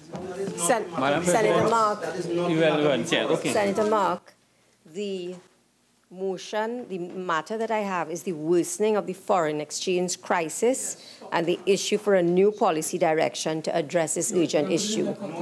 Is this what you're dealing with? All right, well, your context has to be more relevant to what I have here. Yeah. So, Madam President, this situation led to an arrangement in which, when we talk about the allocation of foreign exchange in our country, there is need for the government to pay attention to a more equitable distribution of our scarce foreign exchange. We have been advised and informed by the Honorable Minister of Finance that the country's foreign exchange reserves now stand at 9.6 or 9.8 billion US dollars. And, Madam President, with energy prices collapsing and falling and declining on a daily basis, we could expect our foreign exchange reserves to decline simultaneously in the future. In those circumstances, I think the time has come for the Minister of Finance to look at the development of a new policy for the distribution of foreign exchange in our land. And, Madam President, I want to emphasize there's need for us, that is the country, the government in this instance, to focus on the need for ensuring that there is sufficient foreign exchange to deal with necessities which are not produced locally in our country. I also would like to advance, Madam President, that the government should be looking at allocating foreign exchange on a more equitable basis for educational supply purposes. And I make reference to the allocation of foreign exchange for the education of children who are studying abroad. Because it has been brought to my attention that when parents approach commercial banks for very important foreign exchange to finance the education and to sustain the education of their children studying abroad, they are having extreme difficulty in accessing foreign exchange because of the inequitable allocation of foreign exchange and distribution of that foreign exchange in our country. Another area, Madam President, it is that I'd like to address as it relates to the worsening foreign exchange situation is the need for us to pay attention to the provision of foreign exchange to address the health care needs of citizens who might require crucial foreign exchange in order to undertake urgent health care matters abroad. So, Madam President, I raise these issues in the context of this particular matter where we have a worsening of our foreign exchange in the country. But I must recognize at the same time, Madam President, there seemed to be a deafening silence emerging from very powerful forces since this development took place with the actual removal of the former governor of the central bank. So I would like to know why all of a sudden there is a silence. Although, Madam President, we have been informed that when citizens go to commercial banks to access foreign exchange, they are experiencing great difficulties in accessing foreign exchange. So we still have a difficulty in accessing foreign exchange in our country.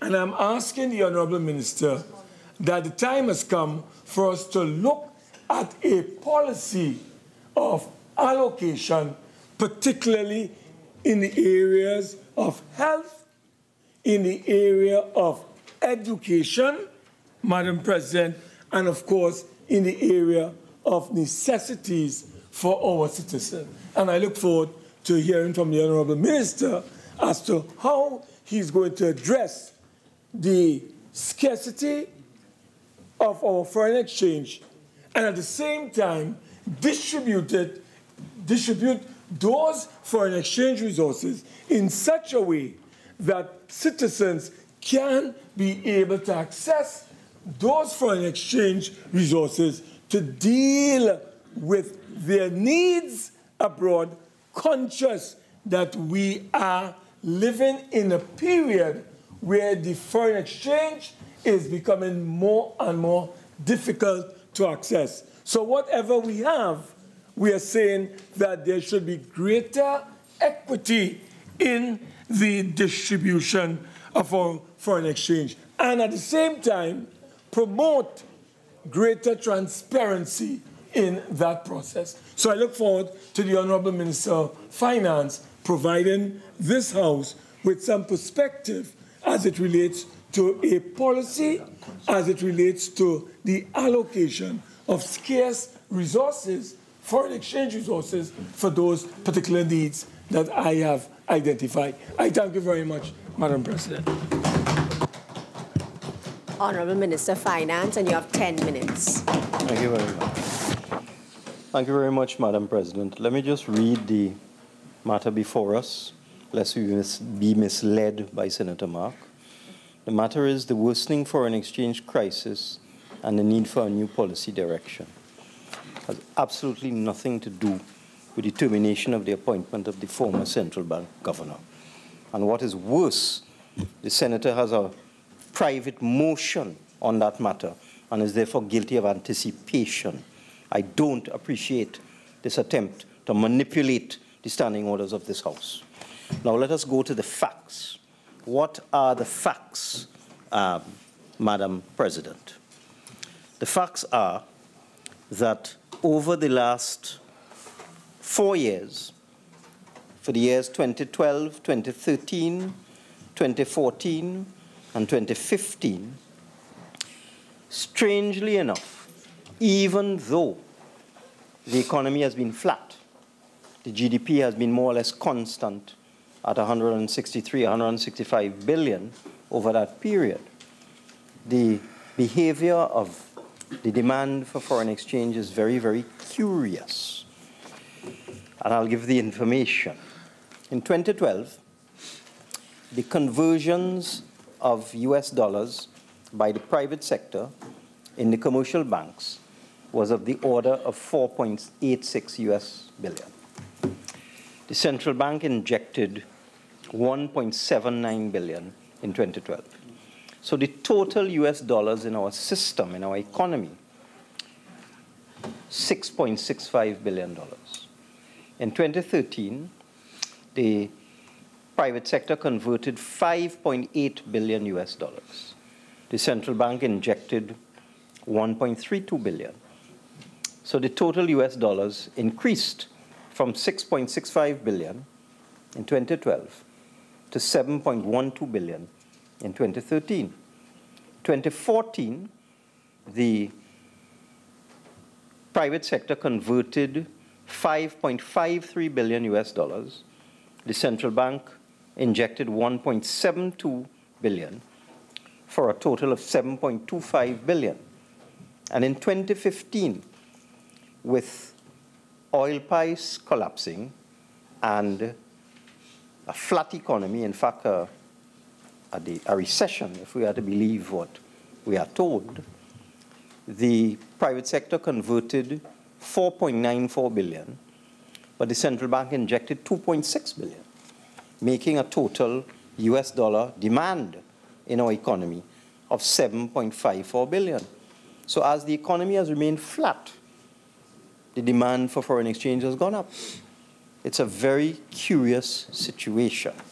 And the only explanation is capital flight, because it can't be trade, it can't be commerce. Because if GDP is maintaining a flat level at 163, 165 billion, what is causing this increase in demand, excuse me, for US dollars from 6.6 billion in 2012 to 7.5 billion in 2015? It has to be capital flight. So clearly there was a loss of confidence in the economy over the 2012 to 2015 period. So persons were purchasing foreign exchange, not for trade, but to send it overseas.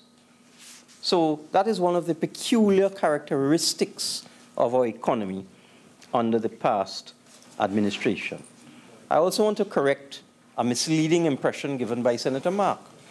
The government, and he knows this, Madam President, the government does not distribute foreign exchange. We don't distribute foreign exchange.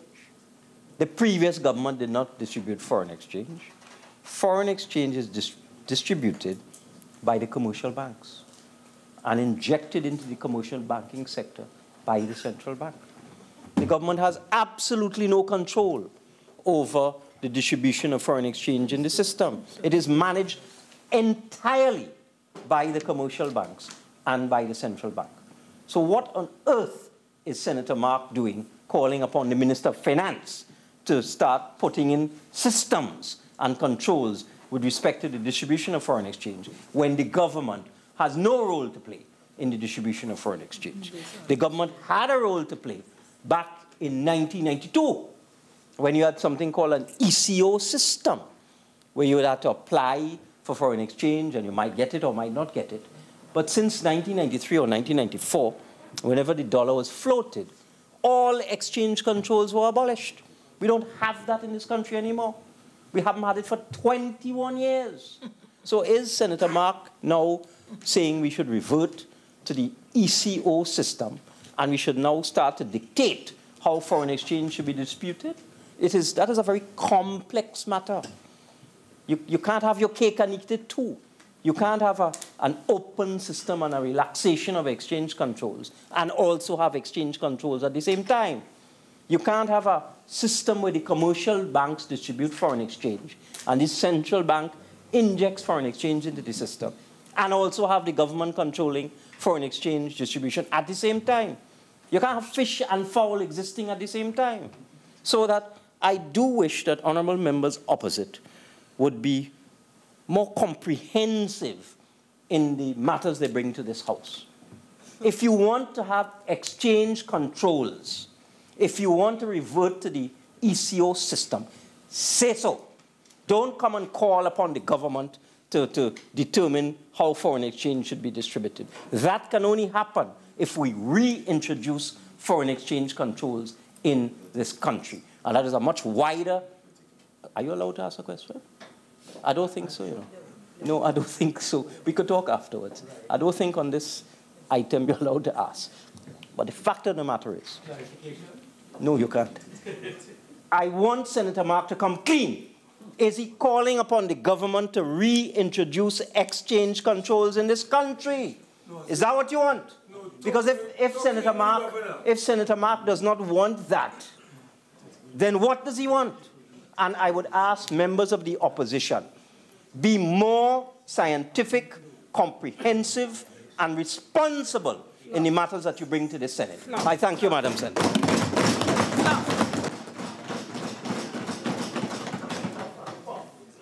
Senator Mark, the second matter. Yes, thank you very much. I was going to answer him, you know, but at the time ran out on us.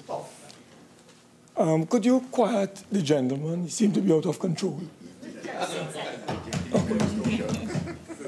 I think he needs his tablets at this time. Madam President, I now go to the matter of I can always take one. I'm going to deal with the next matter, Madam President. May I have your protection? Okay. Madam President, on this particular matter,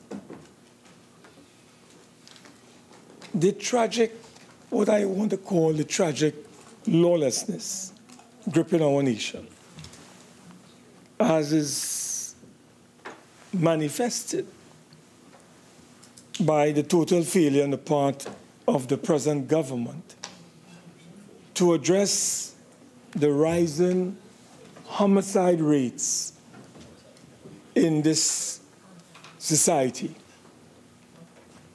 Madam President, the evidence reveals that in the last 16 days, there have been close to 20 murders in our country. There seems to be a symbiotic relationship between this government and rising crime. Madam President, the data reveal that whenever the PNM is in government, crime increases.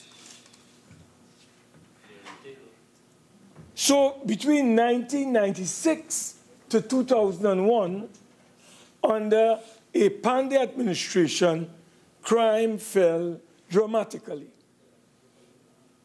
However, from 2002 to 2010, crime rose dramatically under the PNM.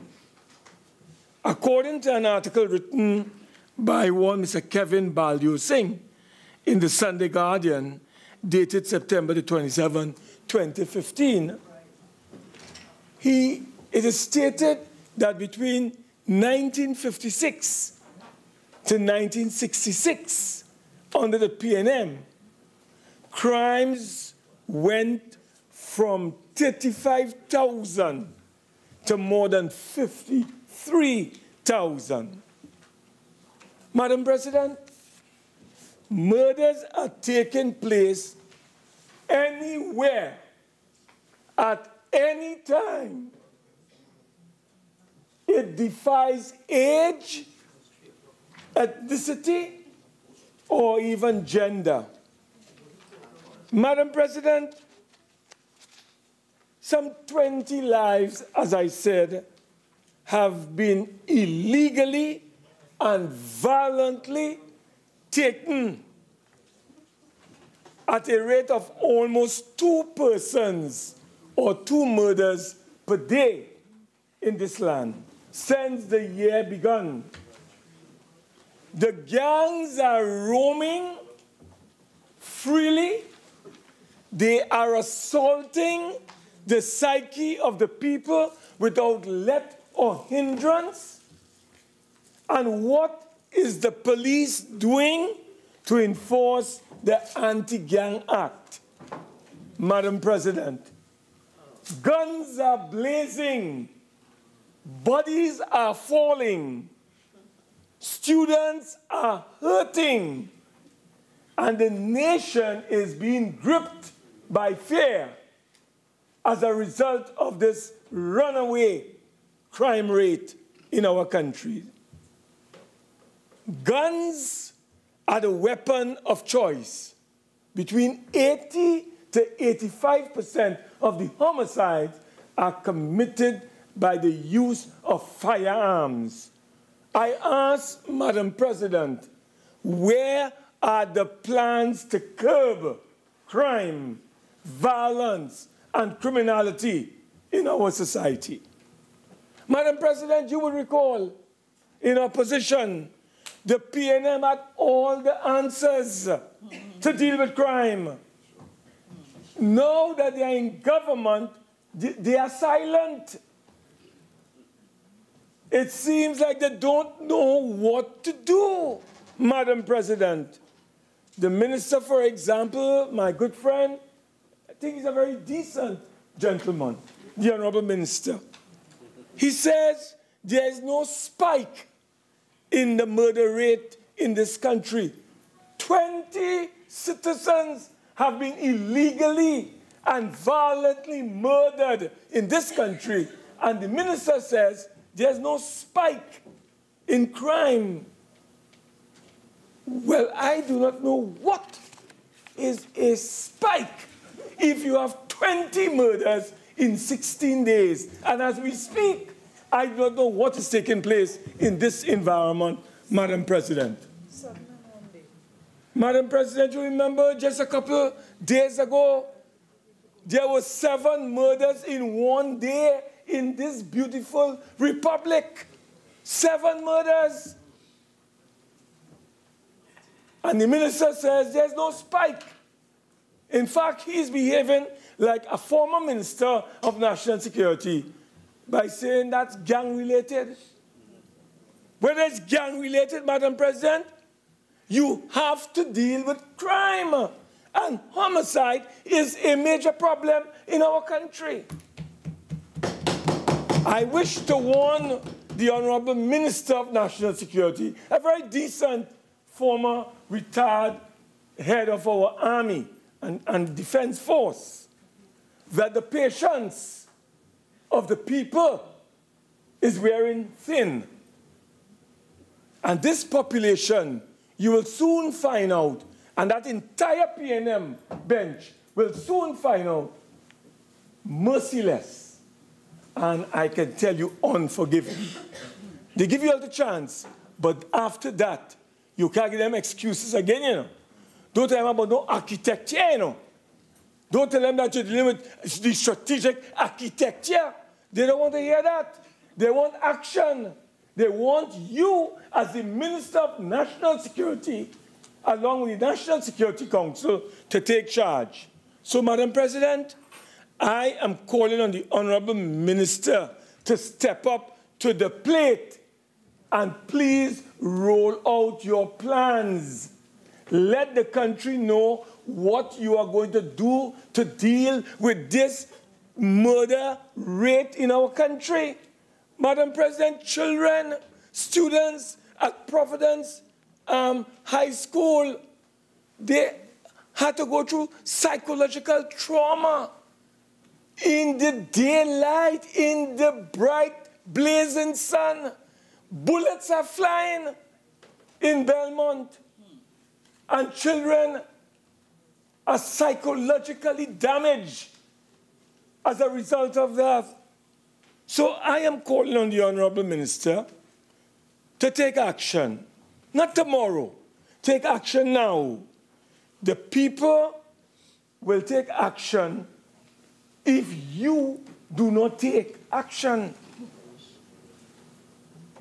There's no room for inaction at this time.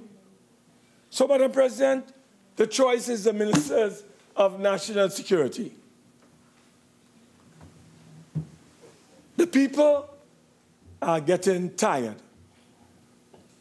You are elected, you are in charge.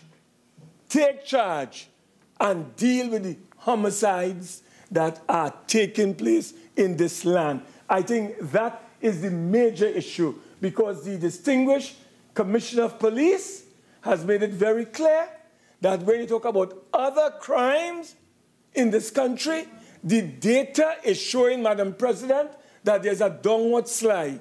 And he has said that for the last 30 years, serious crime is down in this country. But the real area that we have not been able to come to grips with, Madam President, is homicide.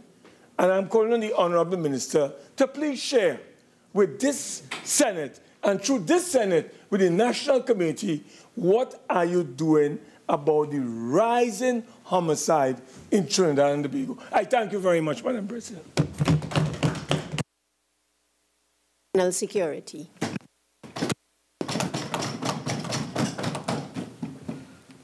Thank you very much, Madam President.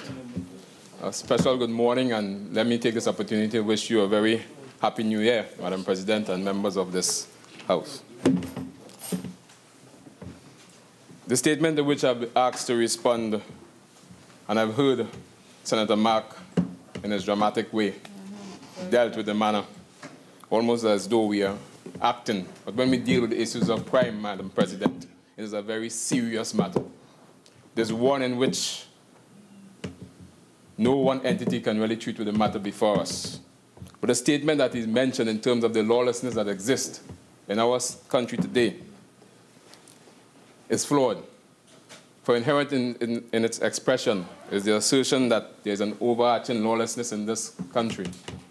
As the Minister of National Security, as a patriot of this country, I am concerned, my government is concerned about the crime in this country, about the deviant behavior that exists.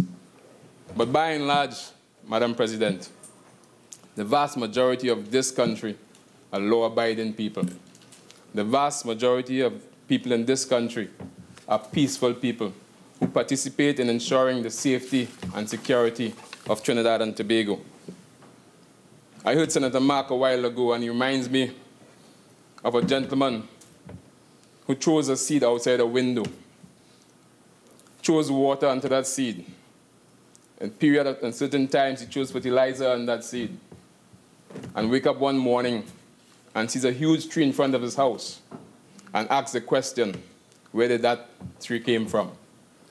I use that analogy, Madam Speaker, to show that in this country today, everyone understands that we are beset at this point in time, not because of the last 4 months, but because of the recklessness, but because of the lack of a strategy over the last 5 years, Madam President. We have seen 5 ministers of national security who failed miserably to treat the issues of security in this country. But when we look at the antecedents, Madam President, we can look at a brief review at the antecedents of what has taken us to where we are, if we were to understand and we were to believe the lawlessness as described by Senator Wade. Over the last 5 years, we have painfully witnessed the mismanagement, the destructions of our institutions. We have seen the former administration facilitating an unprotected trafficking maritime highway based on our porous borders, where the very same guns that Senator Mark mentioned, because guns is a weapon of choice in murders. Yes, it is. Where do the guns come from? For 5 years, we have seen a porous borders, Madam President. For 5 years, a number of illegal guns, arms, and ammunition were allowed to come into our country, Madam President, based on the policies adopted by that administration. And that is why today guns is a weapon of choice in Trinidad and Tobago. Madam President, we heard Senator Mark speak about the recklessness. There was a time in this country, we go back to 2011, when this country reached a stage where the government had to adopt what I called measures of last resort. The measures of last resort is when you put up your hands and you don't know what to do. And so they put in place a state of emergency, Madam President. That's a last resort. That's when the government was bereft of any ideas. Did not know what to do. And what was the outcome of that state of emergency? Thousands of people were arrested, one person prosecuted. What it was an artificial sense of peace. Could not have been sustained. But yet we hear Senator Mark talking about lawlessness. We have been in government for 4 months, Madam President. 4 months. Senator Mark is staying here to this morning and saying to us that we are in a state of lawlessness. Madam President, the antecedents are quite clear where we are at this point in time. We are not in a state of lawlessness, Madam President. When we look at the data between September 7th, when we came in power, to now, serious crimes have been decreased by 14.1%, Madam President. Between the 1st of January to the 10th to today, serious crimes have been decreased by almost 62%, Madam President. That is between the 7th of September to date, Madam President. Yet, Senator Mark wants to say that we are in a state of lawlessness. Madam President, this government, since taking office on the 7th of September, has initiated several measures to strengthen and build the capacity of our law enforcement, our military, and other agencies within the institution of national security. We have developed our law enforcement assets. We have utilized our air, land, and sea assets. We have instituted strong measures of operations in our coastal areas, in the southwestern peninsula, in the south, in Moruga, in the west, and also in Tobago. And they have shown results, Madam President, to the effect where we have in fact targeted the known drug dealers.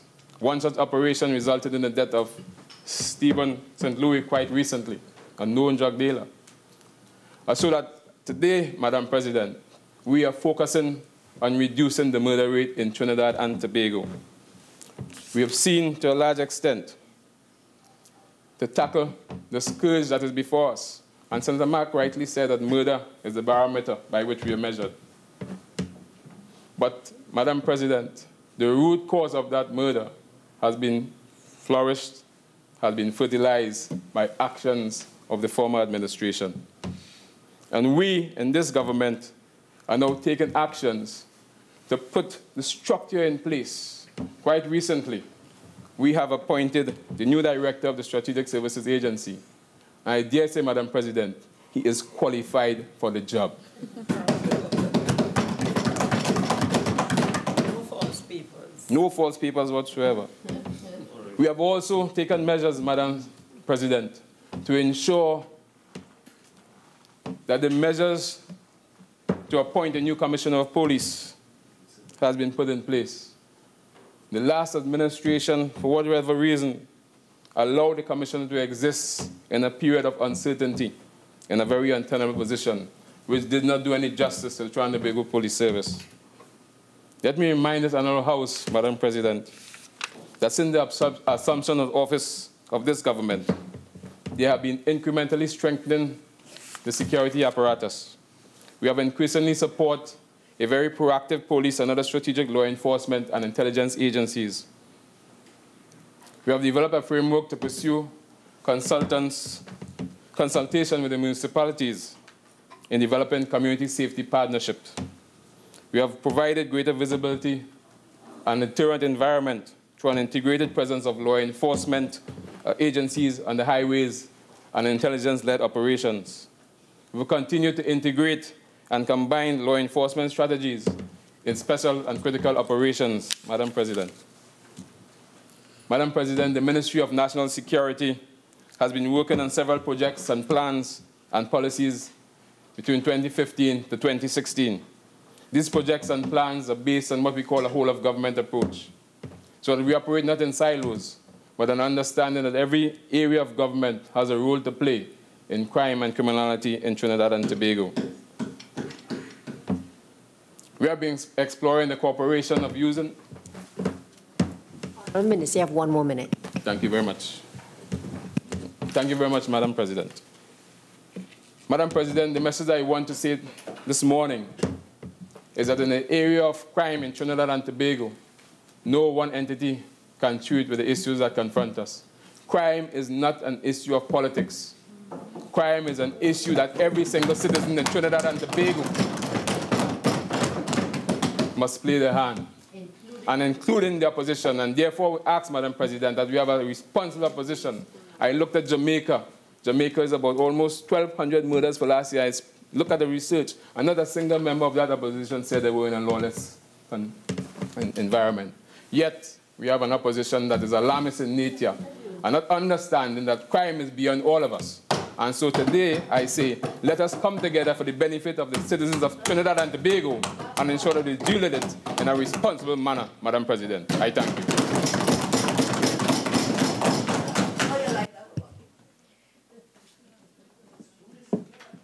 Honourable Senators, the question is that this House do now adjourn to Thursday, the 21st of January, 2016 at 1:30 p.m.